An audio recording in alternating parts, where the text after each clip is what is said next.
Hi, I'm Jacob Hunter. And I'm Aubrey Cooper. Welcome to Stratazine, your source for authentic, curated content for digital and social media professionals. On today's show, we'll take a look at From Likes to Loyalty, how to keep your audience coming back. In our tips and tools segment, we'll get a hands-on demonstration of how to make a poll on an Instagram story to turn viewers into participants. First, to our question of the day: how many active users use Instagram stories every day? We'll give the answer at the end of the podcast. With all the distractions social media has to offer, I was wondering what keeps people engaged with an account on social media in the long term. I talked with students in the BYUI campus to find out. I'm Aubrey Cooper, and I'm going around the BYUI campus to ask people one question. What keeps you engaged with a social media account in the long term? Hi, today we're here with Bridget. Caitlin. I'm Amy Ishoy. Clarissa Gray. And today we're asking her, of all accounts you followed for the most amount of time, what keeps you the most engaged with them? Probably just when they post videos and they post things that have you interacting with the account. That keeps me interested in their content, and then also just things that I've always been interested in too. I feel like mainly sports scenes is what I keep up with because they're posting news and things that are happening. So Yeah, that's great. Do you care if it's a post or a story or a reel or anything? I usually look more at the stories just because they're right at the top and you can swipe through them really fast. Sometimes I go to reels and then probably posts last. But Okay. Well, thank you so much. Yeah, the ones that are the most wholesome, just feel good type videos. I would primarily say just people's creativity. I really enjoy seeing what people can create, whether it be with makeup or music or food or whatever. Just seeing something new. Perfect. Thank you so much.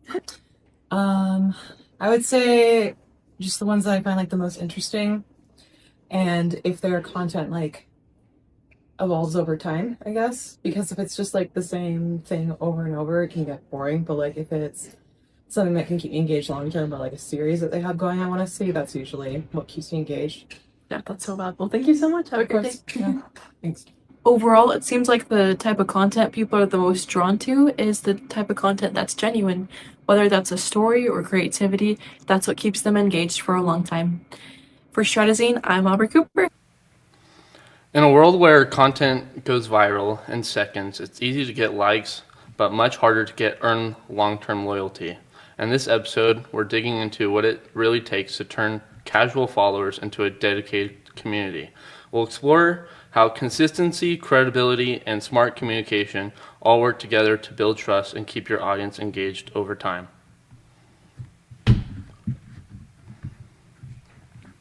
Recently, I spoke with Kyle Hewitt, a professor in public relations in the communication department at BYU Idaho, to get his insights. Hey, Stratazine. I'm Jacob Hunter, your host, and today we are interviewing Brother Hewitt.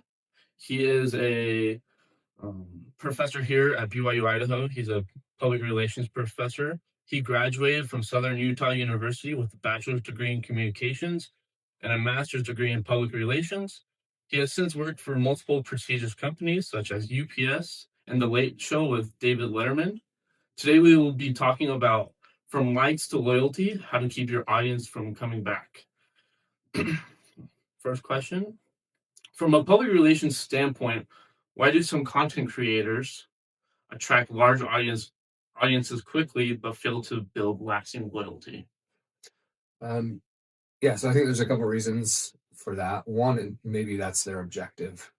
Maybe they don't need long-term returned loyalty. They need something viral or semi-viral, or just something to boost awareness before an event or something rolls out or a new opening. And so sometimes I think we may look at PR efforts, especially on social media, and we need to realize they're not long-term objectives, right? The client needs instant high ratings, and it's fine if everything drops off after that. And if that's the case, then they're doing their job, right? It's not a bad thing at all. But if the client is looking for long-term brand loyalty and recognition and establishment, then it is a bad thing. If you go high likes, high engagement, and then that slowly tapers over time as you're trying to remain high and it keeps dropping. And so I think some reasons behind that is just lack of planning.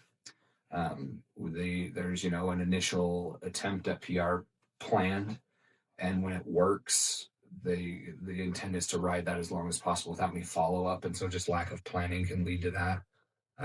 Sometimes there's brands that exist on social trends, and they'll kind of ride the wave, and it will die, and they'll kind of be out of the sight for a while, and then they'll catch the next one. And so there's a lot of reasons.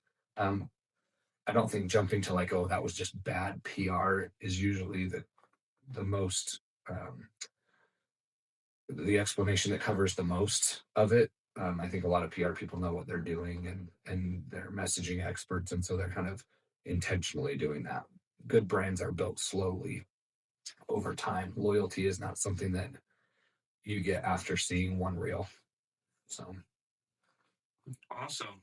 So, how does authenticity and credibility influence a content creator's public image and long-term audience trust? yeah, I think in our world of AI, that's a good question. I think we swung really hard into social media, and now we're swinging really hard into AI, and people are starting in the messaging world and the strategy behind it to realize we're kind of swinging back a little bit. Social media is so inundated with so many topics that really credibility and authenticity are two things that people are really searching for, and often the term they'll use to describe that is genuine. They like brands that feel genuine, like they can connect with the average person and with the typical customer, who are not, spending lots and lots of money to hit a target audience on the fringes. And so I think kind of as we swing back a little bit away from social media, and as we kind of start to regain, especially with AI and things like that, regain some of that genuine messaging, that authenticity, and good genuine message will actually carry a brand pretty far. Awesome. What's one common PR mistake creators make when trying to keep their audience engaged over time? Um, I think from a PR perspective, you got to remember that you aren't the company in a lot of cases, at least kind of in my experience in working with some nonprofits and local small businesses, just in kind of some projects they've been working on. When you get to that level, um, it's the client's brand, it's the client's company, and as the PR person, you are there to facilitate that relationship. And so a lot of times, um, PR and I think strategic messaging in general has to be kind of what I want is put to the side. What is the client trying to achieve? What's their objective? What am I trying to help them with? Because that needs to take forefront. And a lot of times, as messaging experts and as communication experts, we kind of maybe tend to go into the like, hey, this is my area, so this is what you're going to do, rather than making sure we have a solid plan with the client, kind of building that foundation first, and that will guide all of the long-term communications, just having that clear, agreed upon objective with your client. Okay. How can consistency in messaging and visual branding strengthen a creator's public image and audience retention? So I think whenever you're creating messaging or suggesting strategies for a better way to engage with the target audience or promote a brand or redesign a brand, or whatever your objective is, um, I think you're doing that on behalf of your client as your number one priority, but you also have that reputation of your own PR work that it will spread. Um, and you'll start to make kind of a name and rapport, and people will talk of word of mouth, and you'll start to see some of those things. But I think consistency is a big thing, especially where people are chasing trends and influencer contracts and all those kind of stuff. Um, people like to see reliability. They like to see brands that are recognizable and have stood on the same principles and products year after year after year.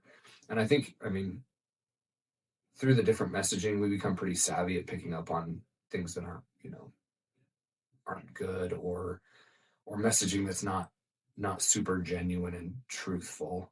And we learn, we try products, or we go to places, or we try restaurants or go to events, and we're just like, hey, that wasn't exactly what I thought it was going to be. Yeah. And a lot of that is just a lack of consistency, right? Or a change, or I thought it was going to be this because I've had these 5 experiences, but experience 6 was really different. And that causes people to really question, do I want to go back for visit 7 or purchase number 7?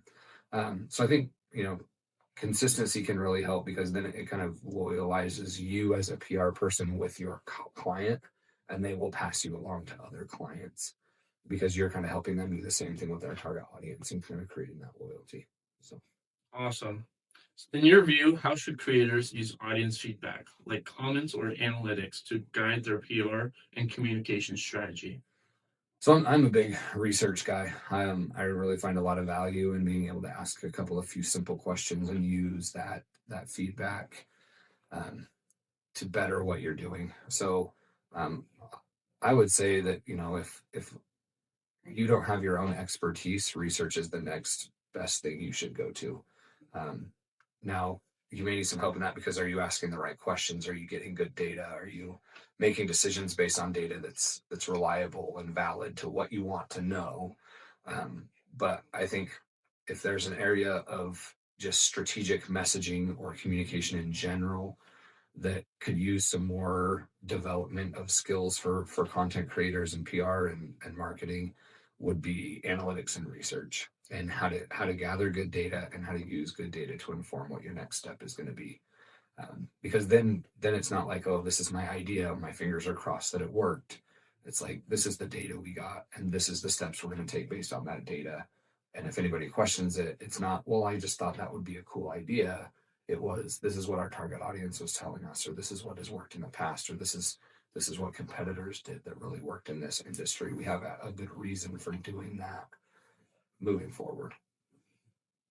Awesome. Well, thank you, Brother Hewitt, for sharing your expertise on strategizing. And again, this is Brother Hewitt and the PR emphasis. And we'll see you next time. Fan loyalty and building a community within a brand is vital to engagement. In this industry news update, we're highlighting recent stories that reveal how creators and brands are turning engagement into real audience loyalty or missing the mark. From platform changes that affect follower trust to campaigns that sparked lasting connections, we'll look at how the latest moves in social media are influencing what it means to keep an audience coming back. I'm Josh Farron with Stratazine's Focus of the Day. Today, we're diving into the topic of social media engagement. In a rapidly shifting digital landscape, maintaining a loyal social media audience is emerging as a top priority for brands, influencers, and marketers alike. Recent data from Sprout Social and HubSpot reveals that brands with high audience loyalty see 3 times higher engagement rates, longer watch times, and significantly more repeat purchases than those focused solely on growth metrics. As a result of this, Instagram and TikTok are testing new features that highlight top fans and loyal commenters, rewarding repeat interactions with badges, early content access, and personal messages. As strategist Maya Chen says, loyalty is currency. As 2025 continues, creators that invest in community building, transparency, and authenticity are proving that they can weather in algorithm changes, market shifts, and even platform fatigue. That's all for today's update. Back to the show. Our tips and tools for this week is directly related to our topic of discussion. Anna Gisby took on the task of showing us how to make an Instagram poll to get more engagement. Hey everyone, and welcome back to the Stratazine Tips and Tools segment. Today we're looking at one of the simplest ways to build real engagement on social media using Instagram story polls. So it turns out that polls aren't just fun, they actually help you connect. And according to Buffer, Instagram's algorithm favors content that sparks real interaction, things like replies, shares, and poll responses.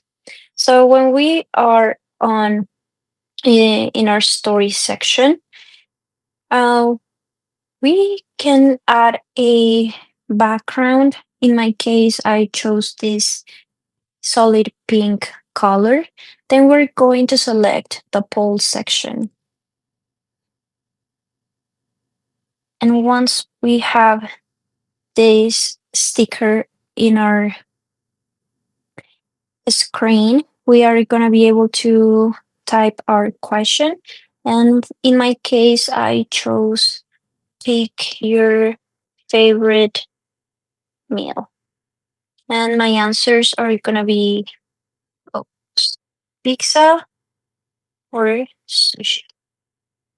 So now you can be able to move it around and put it or place it whatever you want it. In my case, I want it to be center aligned. And then I'm gonna add some emojis like a pizza. And then I'll add a sushi emoji.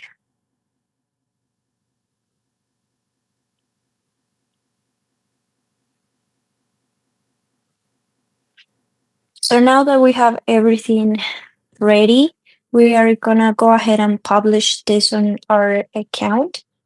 And I'll show you mine because I already published this. So this is how it's looking so far. We have 40% that voted for pizza and 60% who voted for sushi. So when people vote on a poll, the algorithm sees that as a meaningful action, which tells Instagram your content matters, and it shows your followers that you're listening.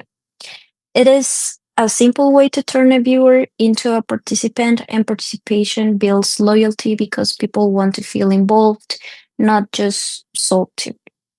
So here's your tip for this week. Post a poll that's easy to answer, but also teaches you something about your audience. The more you listen, the more trust you build. That is for today's tips and tools. Remember, growing online isn't about going viral. It's about being consistent, credible, and real. Stay tuned for more tips and tools in the next episode. And back to our question of the day. How many active users use Instagram stories every day? Instagram stories are used by 500 million active users every day. And that's all for our episode of Stratazine. Coming up in our next episode, the topic will be More Than a Follower, Turning Engagement into Influence. Thanks for joining us today on Stratazine. You can find links and attribution to everything from today's podcast in the credits and the show notes. Have a great day.